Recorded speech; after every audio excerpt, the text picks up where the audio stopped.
Ashley Cooper moved through the corridors of Seattle General in Norfolk at 0600 hours, and the fluorescent lights hummed their mechanical prayer above her head like they always did.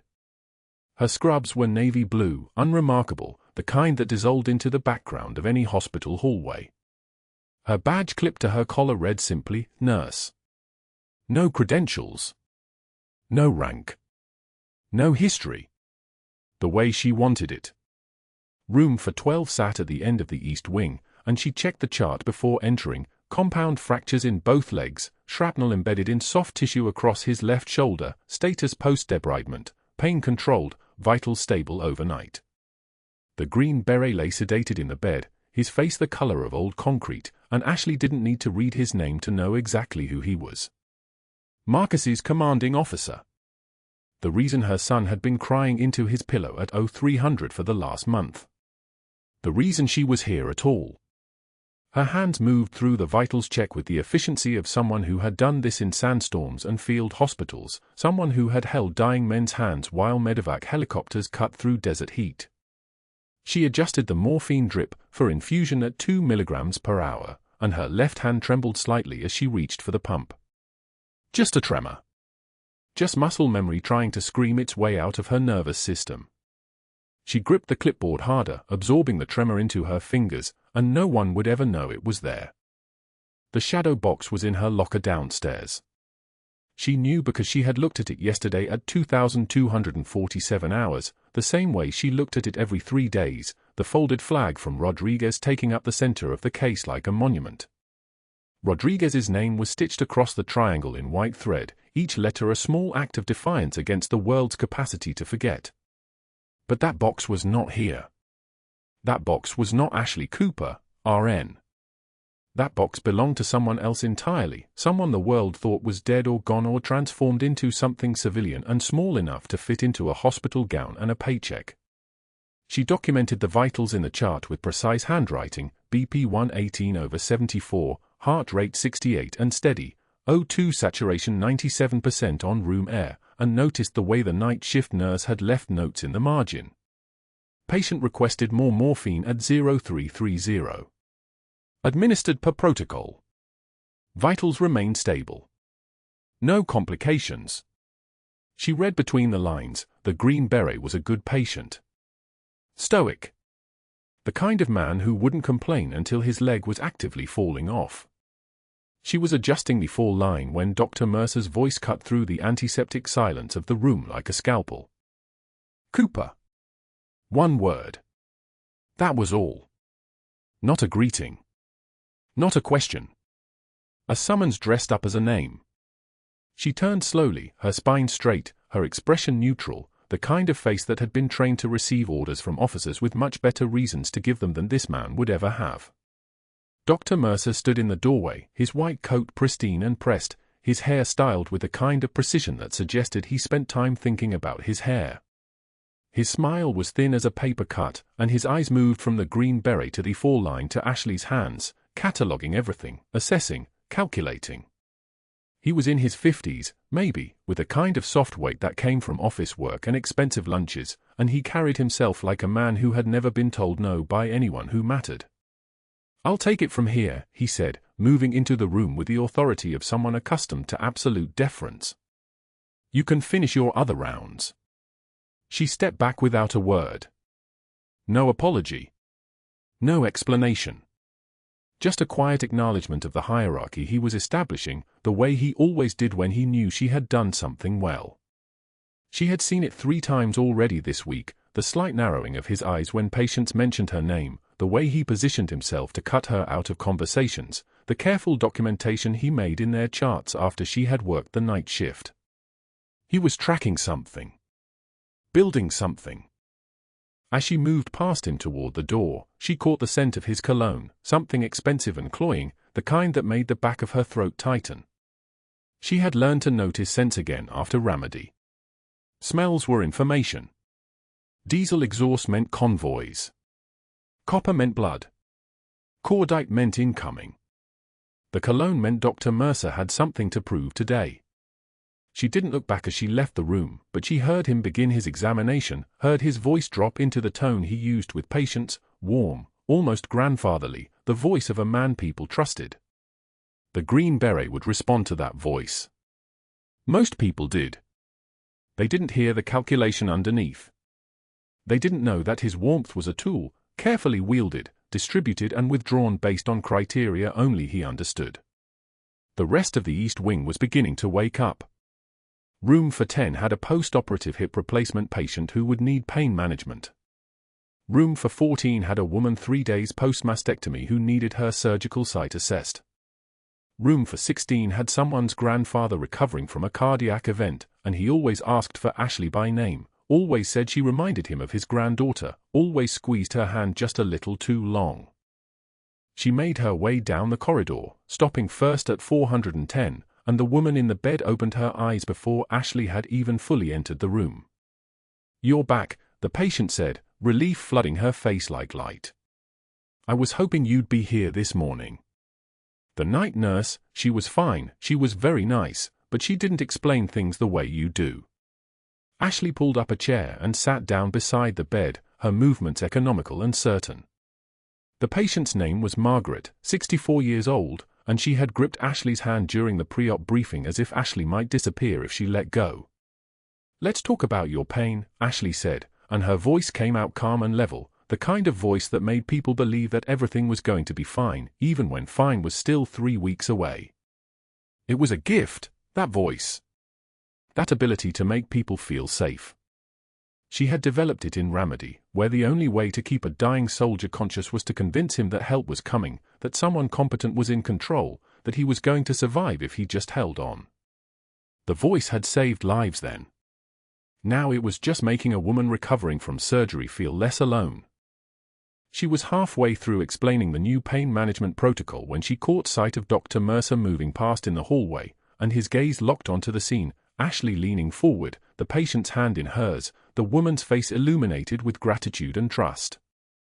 The calculation in his eyes shifted. Hardened. Something new was added to whatever equation he had been running. By the time rounds officially began at 0730 hours, Ashley had assessed 5 patients, documented their vitals, updated 3 medication orders, and intercepted a potential drug interaction that the automated system had flagged but that Dr. Mercer's quick review might have missed. She was standing at the nurse's station when he arrived with his entourage, 2 resident physicians and a medical student, the kind of small court that every attending physician seemed to carry with him like a personal security detail. He moved through the morning report with the precision of someone who had given it 1,000 times, his voice taking on a professorial tone that was meant to impress the younger doctors. This patient. That patient. Discharge plans. Follow-up appointments. Observations about treatment responses. And then, as they stood in front of the whiteboard where the unit assignments were posted, he made his comment. "We need to remember the boundaries of our roles," he said, his gaze moving sideways to where Ashley was organizing medication carts. "Nurses are tremendously valuable, of course. But there's a reason they don't attend medical school. We need to stay in our lanes. Nurses overstepping into clinical decision-making, that's where problems start. That's how people get hurt." The medical student nodded, absorbing this wisdom. One of the residents shifted his weight, uncomfortable. No one looked at Ashley. She continued organizing the medications, her hand steady, her face the kind of blank slate that had been trained into her across 15 years of taking orders from men who had never actually understood what she was capable of. Dr. Mercer had just drawn a line. He had announced to everyone in earshot that he saw her competence as overreach. Her efficiency as insubordination. Her calm as arrogance. What he didn't know, what no one could know, was that the Green Beret in room for 12 had personally recommended her when the Pentagon called. That Marcus's commanding officer, even sedated and half-conscious, had managed to say her call sign through lips swollen with pain. That the entire reason she was here, embedded in this hospital, wearing this badge, taking these orders, was to monitor his recovery and investigate the classified medical records that had been leaked to 3 different intelligence agencies.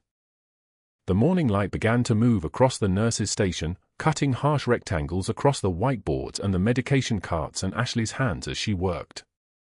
She had made it 5 years without being recognized. 5 years of being just a nurse, just the competent one, just the woman whose name patients somehow always remembered even though she had never told them anything about herself that mattered. But that wasn't going to be a luxury anymore. That wasn't going to be. The intercom crackled. Code Blue, Trauma Bay 4. All available personnel. She was already moving before the announcement finished, muscle memory taking over, and Dr. Mercer was scrambling to catch up, his professorial demeanor evaporating like rain on hot asphalt. The medical student looked terrified. One of the residents was pulling up the patient's chart on his phone as he ran. Ashley moved like someone who had seen worse than this. Much worse. And in that moment, as she cleared the nurse's station and headed toward the emergency, she was not a civilian anymore. She was not even trying to be. The door to room 347 opened with a hydraulic sigh, and Ashley moved through it like she'd moved through 100 other rooms that morning, efficient, present, invisible. The veteran lay propped at 30 degrees, his wife seated beside him with the careful posture of someone who hadn't left in 72 hours. Ashley was explaining the post-operative drain protocol, her voice steady and clinical, when the door opened again. Dr. Mercer didn't knock. He never did. Nurse Cooper. His tone was conversational, which made it worse. Did you adjust Mr. Patterson's pain medication without consulting me? The room temperature shifted. Ashley's hands continued their work, checking the fall line, noting the drip rate. One measured breath. His vitals indicated. That's not what I asked, clipboard. The nickname landed like a slap across the back of her neck. It was the diminishment he'd perfected over 3 weeks, small enough to seem unprofessional to call out, cutting enough to draw blood. The wife's eyes widened slightly. Her husband's jaw tightened. You don't make those calls, Dr. Mercer continued, stepping closer, positioning himself between Ashley and the bed as if reclaiming territory. You're a nurse, not a physician. You follow orders. You document. You apologize to this family for overstepping your scope. Ashley's jaw clenched. Not from anger. From the precise calibration of restraint required to stay in character, to stay invisible, to not let 5 years of rank and command authority erupt through her scrubs like shrapnel. She could have told him the medication adjustment was textbook protocol for post-operative pain management in patients showing compensatory tachycardia. She could have cited the hospital's own standing orders. She could have done a lot of things. Instead, one tear escaped her left eye. Not a breakdown. A calculated release, the kind of thing a civilian nurse would do when publicly humiliated by a physician in front of patients. She wiped it away without breaking eye contact with Dr. Mercer, her gaze flat and precise as a laser sight. I have served under far worse than you, Doctor. The words hung in the fluorescent air like a warning nobody understood. She was already turning toward the door, her movements controlled, her posture perfect. Dr. Mercer's forced laugh followed her into the hallway, that bright, empty sound of a man who thought he'd won. He had no idea what he was standing next to. 2 days passed. The humiliation metastasized. Ashley sat in the break room at 1,400 hours with her lunch, turkey sandwich, carrot sticks, the kind of measured discipline that looked normal. For other nurses occupied the space, Janet from night shift, Marcus, no relation to her son, the Hernandez twins who worked trauma rotation. The moment she sat, Janet suddenly remembered she needed something from the medication cart. The Hernandez twins exchanged glances and stood in unison, pulling their phones out as cover. Marcus lingered 2 seconds longer than he should have, meeting her eyes with something like apology, before following. She was alone with her sandwich and the antiseptic smell of the break room and the knowledge that whatever Dr. Mercer had whispered, it had worked. The fragments came in pieces throughout the day. From the hall outside room for 12, she caught it, Mercer said she falsified a chart. From the supply closet, another voice, thinks she knows better than the doctors. The poison spreading through the ward like an infection nobody caught until organs began to fail. By evening, Ashley was checking the unit board for shift assignments and found her name tagged with a printed document clipped beneath it. The paper was cream-colored, official, the kind of form that ended careers quietly. Formal right UP. Ashley Cooper, RN. Insubordination and unauthorized medical decisions. The allegations were precise fabrications. The medication she'd allegedly adjusted without orders? Ordered by the attending physician and documented in 3 places. The patient outcome was textbook, vital stable, pain controlled, no complications. But paperwork didn't require truth. It required signatures. Witnesses. The architecture of institutional power. Dr. Mercer appeared at the nurse's station with the kind of timing that suggested he'd been waiting. "Clipboard," he said loud enough for the unit to hear. "We need to process your disciplinary documentation." His audience assembled like trained dogs. 3 nurses suddenly organizing charts nearby. 2 residents finding reasons to linger. The charge nurse watching from her office with the expression of someone witnessing something she had no power to stop. Ashley took the pen he offered.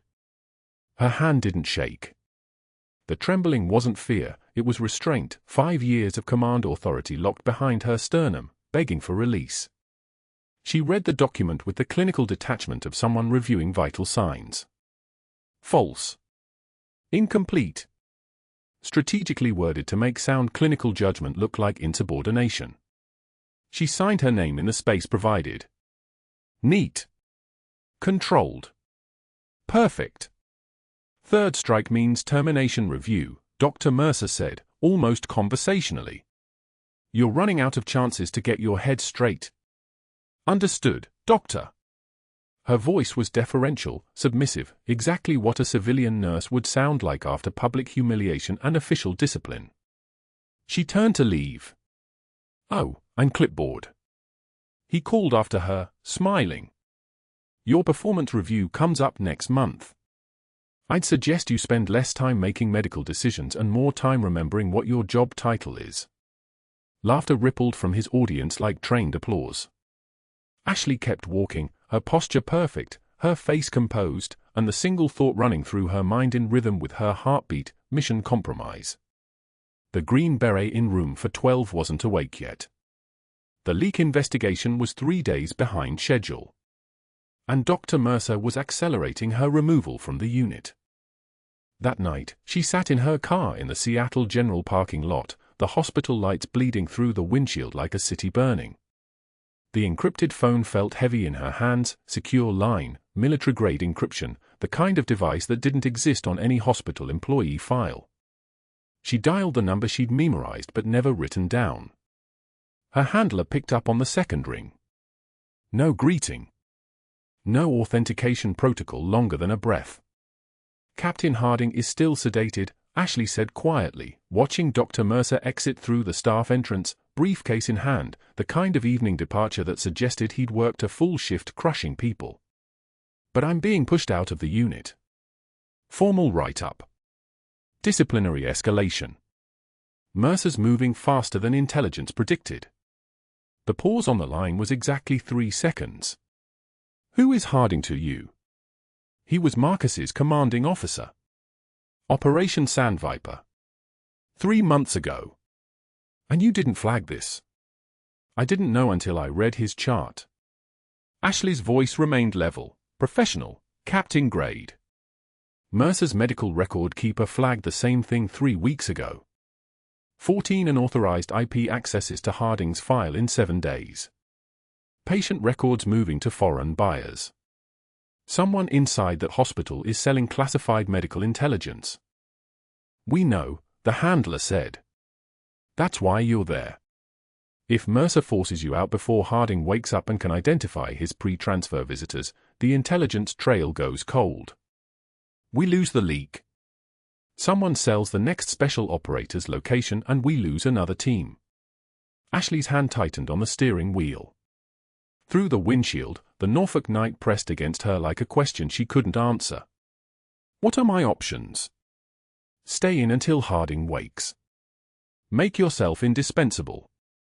If he identifies you as his pre-transfer nurse, that creates a clinical reason to keep you on the unit regardless of Mercer's disciplinary escalation.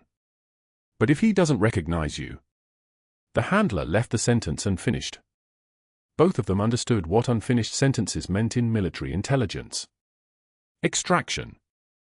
Reassignment. The end of a 5-year deep cover operation. My son doesn't know, Ashley said. It wasn't a question or a request. It was a statement of fact, a variable in the mission that needed acknowledgement. He doesn't know you're military. He knows you're a nurse. That's enough. Ashley ended the call without another word. She sat alone in the dark car, watching the hospital breathe its lights out into the Virginia night, and thought about what it meant to hold a secret large enough to fracture everything. At home, the house was quiet in that particular way that meant Marcus was still awake, the kind of quiet teenagers cultivate when they're trying not to be noticed. Ashley found him in the kitchen at 2,247 hours, making a sandwich with the precision of someone following an instruction manual, each movement careful and deliberate. Long shift, he asked without turning around. The longest, she said. She didn't lie. She said things that were true but incomplete, and taught him by example that silence could be a form of honesty. You should be sleeping. Couldn't. He turned then, and his eyes were her eyes, the same grey-blue that came from her father, the same sharp intelligence that made reading people as simple as reading vital signs. Bad dream about the ops. Captain Harding was there. Ashley's breath caught. Marcus didn't notice. He was focused on his sandwich, the muscle memory of avoidance, the way military families learn to build walls around what matters most. He's a good officer, Ashley said carefully. The best. He got hurt. Compound fracture, blood loss, they said he almost didn't make it to Landstuhl. Marcus's voice was the pitch it got when he was trying not to cry, younger, uncertain, cracked at the edges. Mom, what if I'd been in that position? What if I'd been the one trapped? She wanted to tell him that Captain Harding was in Norfolk, 3 miles away, alive and stable. She wanted to tell him that she was there, watching over him, that the circle of protection hadn't broken. She wanted to tell him the truth. Instead, she crossed the kitchen and pulled him into her chest, her hand on the back of his head the way she'd done since he was 7 years old, before the military took him. You're here, she said. You're safe. That's all that matters. He held onto her for 17 seconds, she counted, the way soldiers count, marking time in small increments. Then he pulled away and went back to his sandwich, and she went upstairs to the bedroom where a shadow box sat hidden in the attic, containing the medal she'd earned and the folded flag from Rodriguez's funeral, and the rest of the life that nobody in this house was allowed to know about. The encrypted phone buzzed at 2,340 hours, a number that didn't exist on any carrier network, routed through 3 continents to land in her scrub pocket. Ashley stood in the medication room at Seattle General, the fluorescent lights casting everything in the color of old bone, and she answered without saying anything. Silence for 3 seconds. Then, Reaper 6, this is Cypher. Her handler. The voice was different each time, voice synthesizer, rotating through military AI, but the cadence never changed. Precise. Measured. The sound of someone who'd briefed presidents. Go secure, Ashley said. Captain James Harding, 3rd Battalion, 5th Marines, Dark Horse Company. Room for 12, your facility. He woke partially at 15:30. Neurology cleared him for verbal communication by tomorrow morning. He's your priority asset. Ashley's chest tightened. What's the assignment? Monitor his cognitive recovery. He was carrying classified intel when he took shrapnel, briefcase with encrypted operational files, recovered by medevac team. 3 weeks ago, medical records from his previous hospitalization at Landstuhl Regional got leaked. Same files he was carrying. Operational details. Names. Locations. 12 active services people compromised. We need to know if he transmitted the data while sedated, or if someone accessed his records from the hospital side. A chill moved through her like winter wind through an old building. You think someone at Seattle General is selling? We know someone at Seattle General is selling. We don't know who. You were embedded at that hospital for exactly this reason, to be eyes on sensitive military admissions. Harding's the biggest one you've had. You need to be there when he wakes. You need to know what he remembers. And you need to identify who accessed his chart. Ashley's jaw clenched. She'd played invisible for 5 years. She'd done laundry, packed lunches, sat through PTA meetings, let doctors smaller than her in every way treat her like she was beneath them. This was the trade. This was the point. And now, my assignment compromised. Dr. Mercer removed me from direct patient care this afternoon. Formal write-up for insubordination. He's isolating me from the ICU. Silence. Real silence this time, not the digital kind. How much does he know? He knows I'm competent. He doesn't know what I am. But he's removed me from Harding's unit. Effective immediately. I won't have access. Then get it back. Not a suggestion. A command. The old captain's voice, the one that didn't ask permission. You have until 0600 when Harding wakes. After that, we need continuous eyes. The line went dead. Ashley stood in the medication room with her hand on the counter, feeling the cool edge of the laminate against her palm, and she thought about the 5 years she'd spent learning the shape of this hospital, learning the rhythms, learning which doors locked and which ones just looked locked. She thought about Marcus asleep upstairs in a house he thought was normal. She thought about Rodriguez's folded flag in the attic. She thought about Mercer. The next morning at 1400 hours, Mercer's office smelled like expensive cologne and the particular kind of stale air that comes from sealed windows in executive spaces. Ashley sat in the chair across from his desk, not offered a seat, but ordered into it, and watched him slide a memo across the polished mahogany like he was dealing cards in a game she'd already lost. Effective immediately, you're reassigned from ICU to outpatient dermatology. Same pay grade, same hours, Monday through Friday. Dermatology doesn't require the kind of specialized judgment you've been struggling with. She didn't look at the memo. She looked at him. Really looked. His tie was silk, Tom Ford, probably $70. His watch was a Tag Heuer, stainless steel and precision, the kind of watch a man buys to prove he has money. His hairline had receded since she'd started, and he was wearing what looked like just for men on his mustache. He was 43 years old and he was terrified of aging. That was useful information. Captain Harding wakes up tomorrow, Ashley said. Her voice was calm. The voice she used when sedating violent patients. Neurology cleared him for conversation at 0600. He's in critical recovery from trauma that killed most of his unit. He requires ICU-level monitoring for the next 72 hours minimum, which our other nurses can provide. Mercer. She said his name like a call sign. No title. No softening. Just the word itself, sharp and final. You can't reassign me. Not from this patient. Not now. Protocol requires ICU nurses to stay with trauma cases through initial cognitive recovery. That's not my personal opinion. That's hospital policy. Section 7.3 of the Nursing Charter. He stood. That was the tell, he stood because he couldn't control what was about to happen if he stayed sitting. His hands gripped the edge of the desk, and the knuckles went white like he was trying to break the wood itself. Listen to me very carefully, he said. You are not indispensable. You are not irreplaceable. You're a nurse who overstepped with a patient in room 347. You wrote in the medical record without a physician's order. You administered medication without verbal clearance.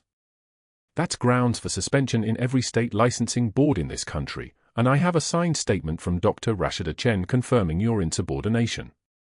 Ashley had never spoken to Dr. Chen about any medication. She'd never entered room 347 except during rounds. The statement was fabricated, which meant Mercer had moved from bullying into sabotage. Stage 5. He was creating paper trails to cover himself. I want to know what you're protecting, Ashley said. Excuse me. In Captain Harding's chart. What are you protecting by removing me from his care? Mercer's face turned a color Ashley associated with high blood pressure and failing hearts. You're suspended. As of now. Turn in your badge and credentials at the nursing station. Security will escort you from the building. Don't come back until Human Resources schedules your termination hearing. He picked up his phone. That was when Ashley knew she had seconds to move. If Captain Harding's condition deteriorates while I'm gone, if he doesn't have continuous ICU-level monitoring because you removed experienced staff, that's on your record. That's malpractice. That's a lawsuit with depositions and discovery requests. That's your career. Mercer's finger hovered over the phone. She saw the calculation happen in real time, the weight of what he was doing against what would happen if she was right. He was competent enough to know the legal exposure. He was stupid enough to think he could outrun it. Get out, he said quietly. I'm not leaving. Not until you reverse this reassignment. The door opened before he could call security. It was Marcus. Her 17-year-old son stood in the doorway of Dr. Mercer's office in his school uniform, navy blazer, gray slacks, the tie he hated, and he held a piece of paper with the kind of authority that made him look exactly like his mother when she was trained. Dr. Mercer, Marcus said. This is a cease and desist letter from the Navy JAG office regarding your interference with Captain Cooper's military assignment at this facility. Mercer's face went from red to white in the space of a heartbeat. Ashley's eyes snapped to her son. No. No, he couldn't have. But he had. He was holding official documentation, and his voice was carrying the same kind of calm command that ran through her own bones, and somewhere in the last 48 hours, Marcus had figured out that his nurse mother was something else entirely. Mercer took the letter with shaking hands. His eyes moved across the page. Ashley could see him reading words like federal jurisdiction and UCMJ violation and impeding military intelligence operations. He sat down very slowly. There's an FBI investigation into your access patterns, Marcus continued, and Ashley realized her son had not just discovered her secret, he'd been briefed by whoever was running this operation. They'd brought him in. They'd weaponized him. Your computer shows repeated unauthorized access to Captain Harding's medical records. You've been photographing pages. Those photos match the intelligence leak from Landstuhl 3 weeks ago. You're being surveilled as of 1,200 hours today. The silence in the office was the kind of silence that happens before something breaks. Mercer's hand moved to his desk phone. Ashley moved faster, not running, just walking with a kind of economical speed that came from 5 years of military training and 5 years of restraint. She was in front of him before his fingers found the buttons. She didn't touch him. She didn't have to. She just stood there, and something in the way she was standing made him understand that she wasn't a nurse anymore. You're going to rescind my reassignment, Ashley said. You're going to clear the write-up from my record. You're going to step back from Captain Harding's care and never access his chart again. And you're not going to tell anyone what you've figured out about who I am, because the moment you do, NCIS gets a warrant for your personal devices, and we both know what they're going to find. I don't know what. Yes, you do. Someone was paying you to access military files. Someone with enough money to make it worth the risk. That someone is now facing federal charges, and you can either cooperate or you can face them as his co-conspirator. Those are your choices. Mercer's hands were shaking now. She watched him try to calculate his way out of this, and she watched him realize there was no exit. He picked up his phone and called the nursing director. His voice was steady, which meant he was a better actor than she'd given him credit for. Karen, this is Mercer. I need to reverse a personnel action I initiated today. Ashley Cooper. I was wrong. Rescind the reassignment and remove the write-up from her file. Effective immediately. I made an error in judgment. He hung up before they could ask questions. Marcus was still standing in the doorway with the letter in his hand. Ashley looked at her son, really looked at him, and she understood that somewhere between discovering the shadow box in the attic and walking into this office, he'd become something other than a 17-year-old boy. He'd become his mother's son in a way that went deeper than DNA. We should go, Marcus said quietly. NCIS is waiting in the parking lot. They want to brief you on what they found. Ashley nodded. She didn't speak. If she spoke, something might crack, and this was not the time or place for that kind of breaking. She walked past Mercer's desk without looking at him. She walked past her son without touching him. She walked out into the hallway of Seattle General, and her badge was still in her pocket, and she was still a nurse, and the operation was still running. But everything had changed the moment Marcus walked through that door. The ones who have seen the worst often give the most. The code alarm screams at 03 for 7 hours, a sound like steel sheets crashing in an empty warehouse. Ashley's feet hit the floor before her eyes open, muscle memory older than consciousness. ICU. Room for 12. The Green Beret. She moves through the darkened corridors with the fluid precision of someone who's done this in sandstorm triage tents while mortars fell outside the canvas. The fluorescent lights cast everything in shades of ghost blue. Her badge swings against her ribs, still there, still real, still hers for approximately 7 more minutes. Room for 12 is chaos wearing a white coat. The on-call resident, Dr. Patterson, stands frozen beside the bed like a deer learning what headlights mean. Captain James Harding's chest is collapsing inward, a visible cavity forming above his left intercostal space. The ventilator is useless. Air is trapped in the pleural cavity, compressing his lung like a slow-motion fist. Oxygen saturation, 72%. Dropping. 71, 70. Get me a 14-gauge angiocath needle and a non-rebreather mask, Ashley says. Not a request. Not the careful, deferential tone she's perfected over 5 years of pretending to be less than she is. Patterson blinks. I should call. Now. She doesn't wait. The crash cart is 3 feet away. Her hands move on their own, muscle memory taking over, and there's a strange mercy in that, when your body knows what your mind can't afford to hesitate about. Gloves snap on like gunshots in the silence. She preps the second intercostal space, mid-clavicular line.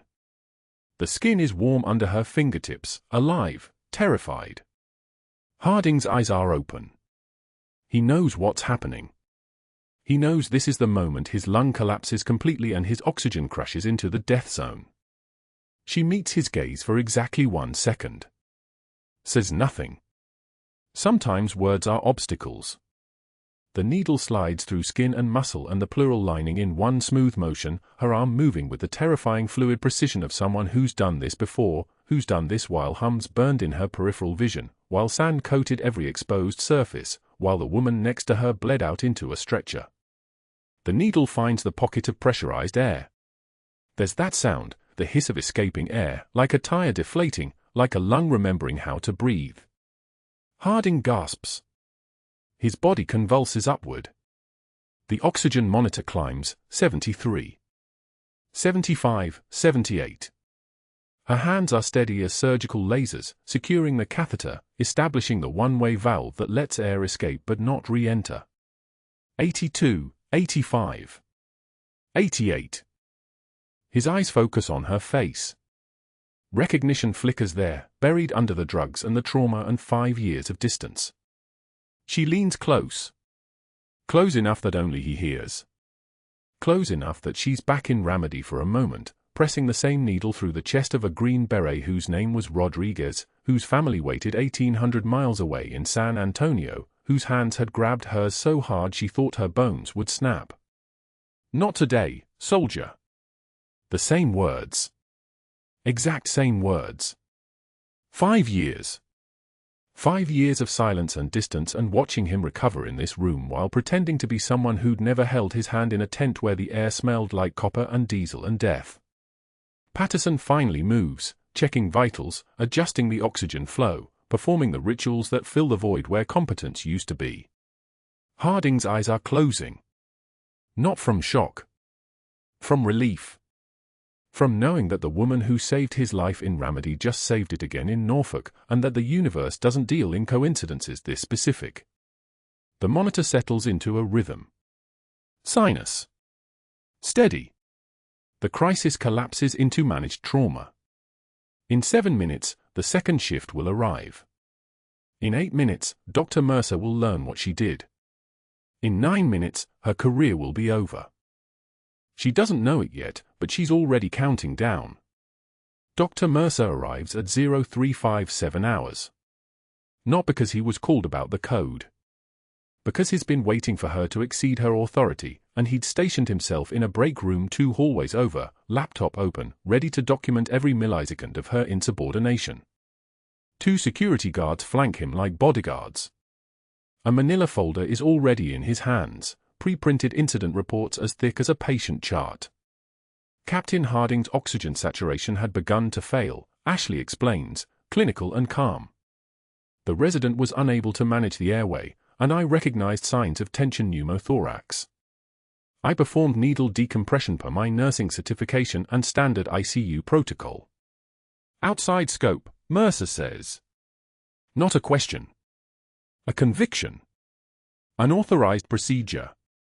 Violation of the direct reassignment order I issued yesterday, which explicitly stated you were to provide bedside support only, not clinical decision-making. His voice is like a tank idling in a garage, low, steady, absolutely certain of its own power. The patient was exsanguinating into his pleural cavity, Ashley says. The statement sits there. Clinical fact. No apology embedded in the syntax. No softening. This is how the mask begins to slip, millimeter by millimeter, like a submarine surfacing too slow for anyone to notice until the hull breaks water. You're suspended effective immediately pending termination, Mercer announces. He says it the way someone speaks a death sentence they've practiced. Badge and ID. Now. The security guards move closer. They're young, maybe 26, both with that military bearing that tells her they're veterans, National Guard or Reserve, probably, and she sees the moment they realize she's not going to fight them. No tears. No trembling. No retreat. She simply reaches for her badge, feels the familiar weight against her ribs for the last time, and slides it across the desk. You should know I called the army, Mercer continues, unable to resist. Captain Harding's commanding officers have been notified of your unauthorized contact and your potential security violations. If you have any classified information, I'd suggest you preserve it carefully, because the JAG office is going to want to talk to you about that. She looks at him then. Actually looks at him. Not with anger. Not with fear. With the kind of exhausted recognition that someone uses when they've suddenly understood the architecture of their own failure.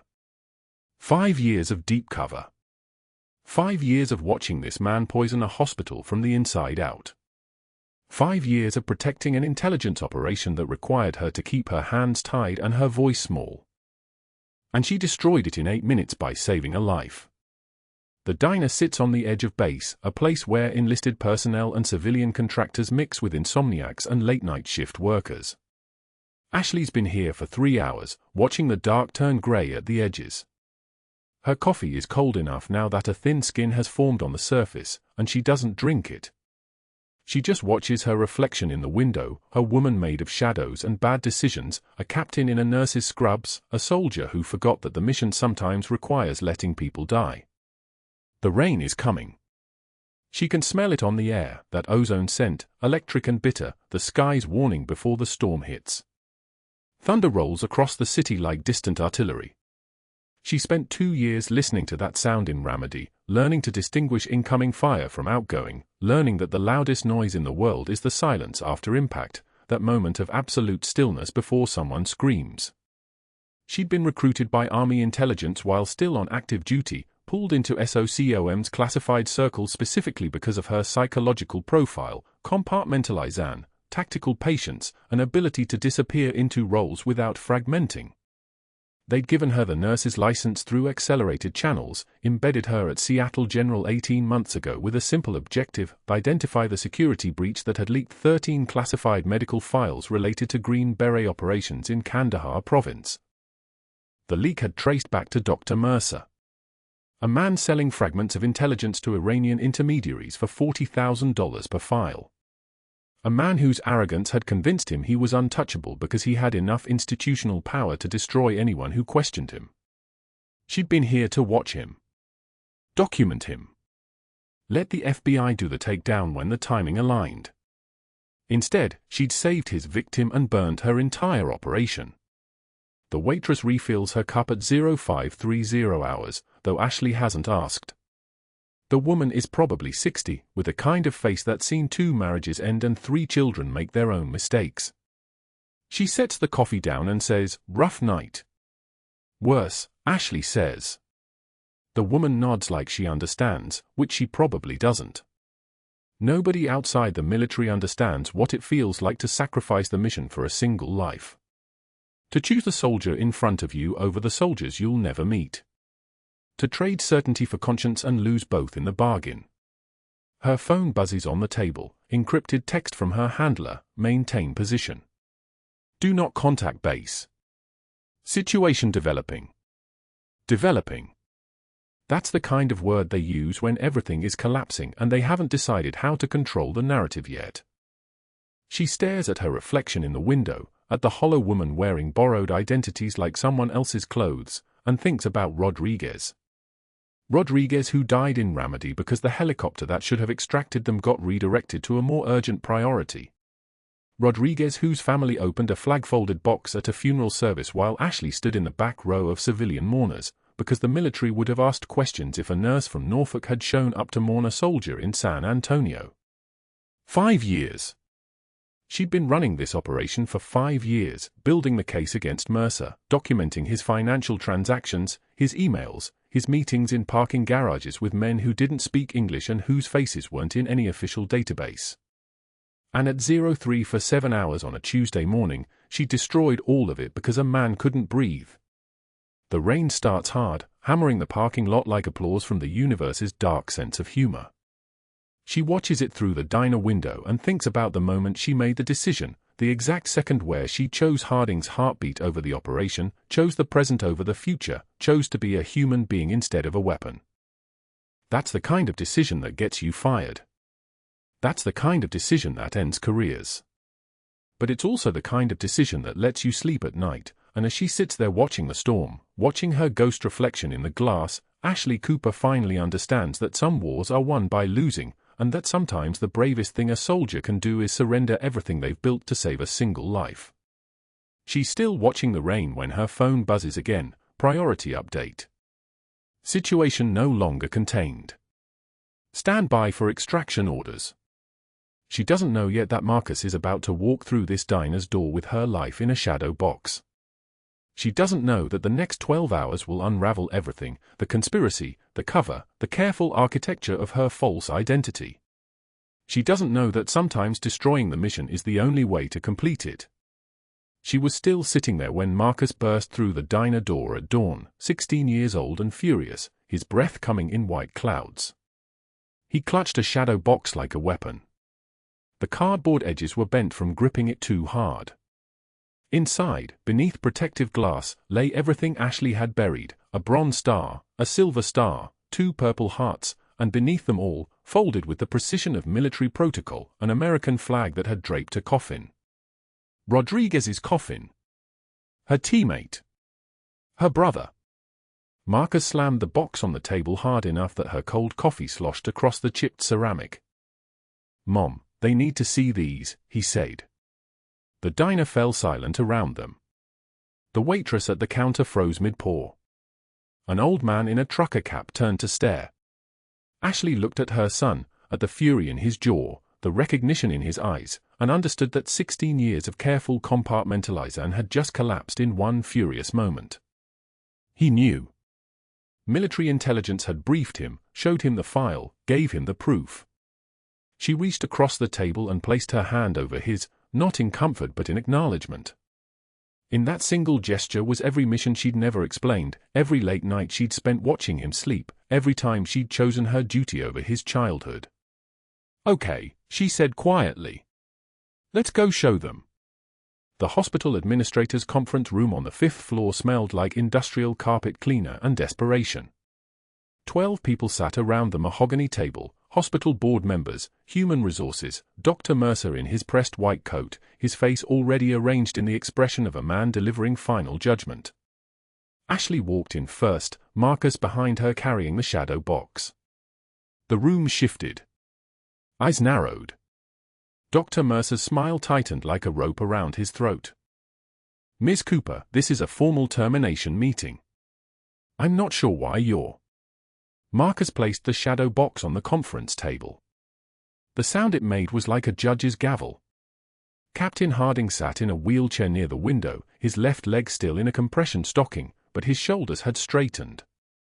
His eyes locked on Ashley's face, and something flickered through them, recognition so profound it seemed to rewrite the entire room. His hand trembled as he raised it, pointing at her with a finger that shook from more than physical weakness. "Oh my God," he whispered. "Reaper 6. The room went dead silent. One of the board members turned to the administrator. "What is?" The administrator opened the shadow box with reverent hands, the way you'd open a holy relic. "Bronze star. Silver star. Purple heart number 1. Purple heart number 2. His voice, when it came, sounded like it was traveling through water.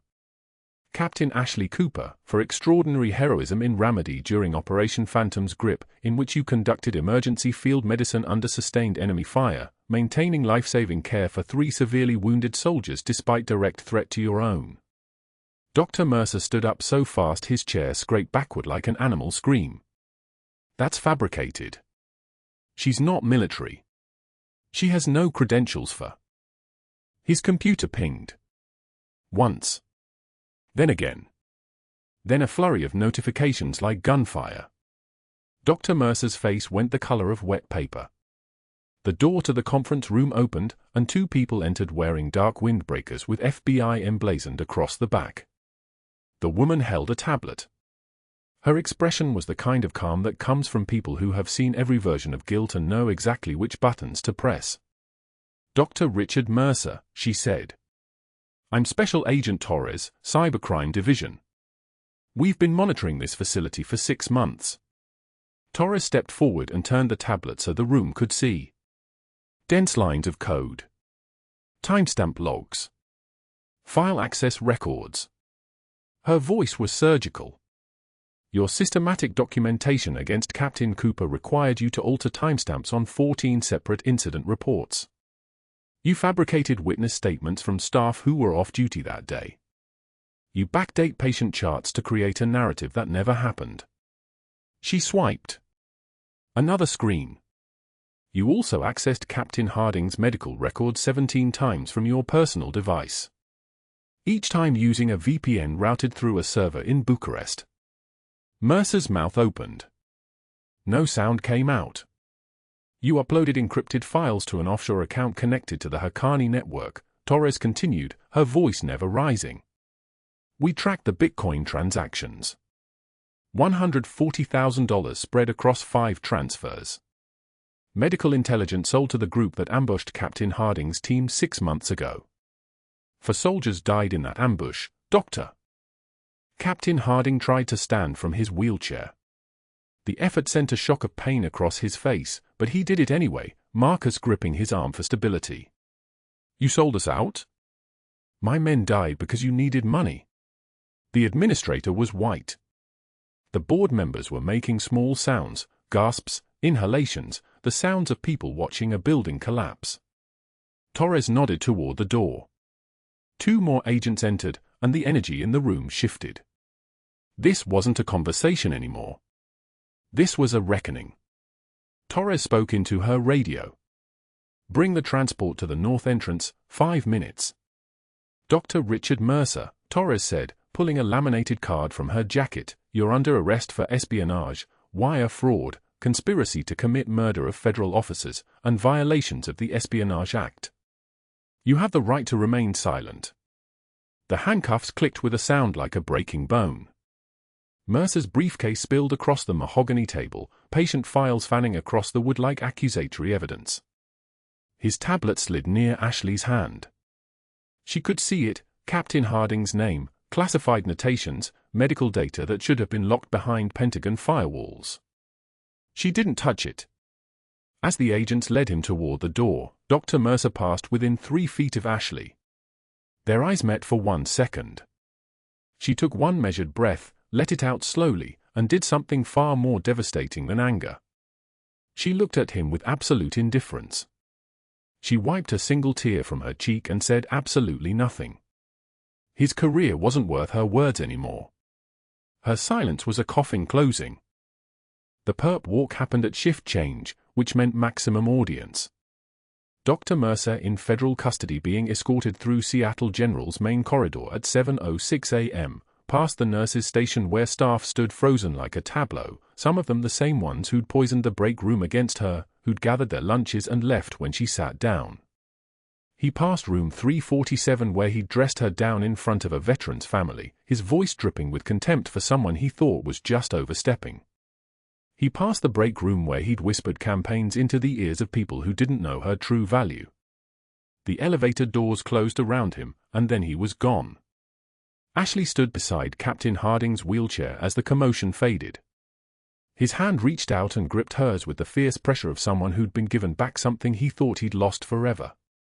The hand of a Green Beret was calloused like sandstone, scarred from combat operations she wouldn't ask about, decorated with a wedding band that looked older than his marriage probably was. But in that grip was recognition, the kind that runs deeper than years, deeper than rank, deeper than the military separation of officers and enlisted men.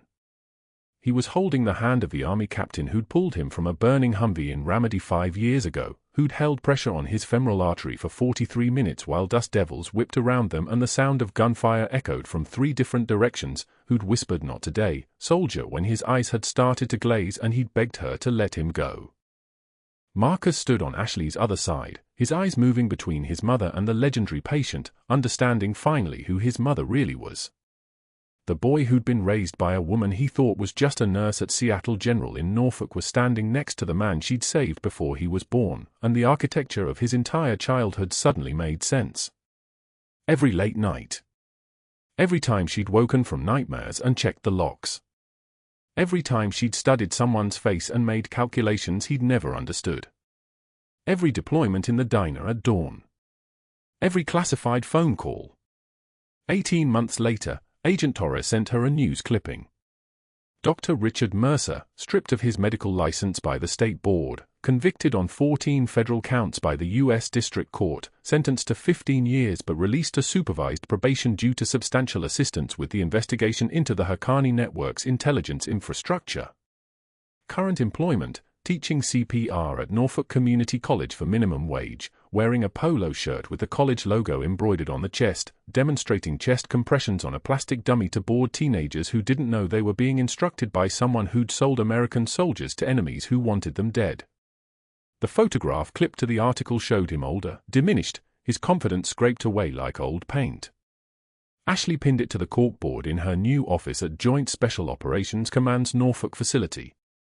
The office she'd been reassigned to, the cover burned but the honor intact. Mission complete. On her desk sat a photograph of Marcus in his army uniform, following her footsteps into the same career, the same sacrifice. Below it, a handwritten note from Captain Harding in his careful script: "The ones who have seen the worst often give the most." She reported for her next assignment at 0600 hours. Like this video if you support our troops. And if you or someone you love has served, let us know in the comments, we'd be honored to hear from you.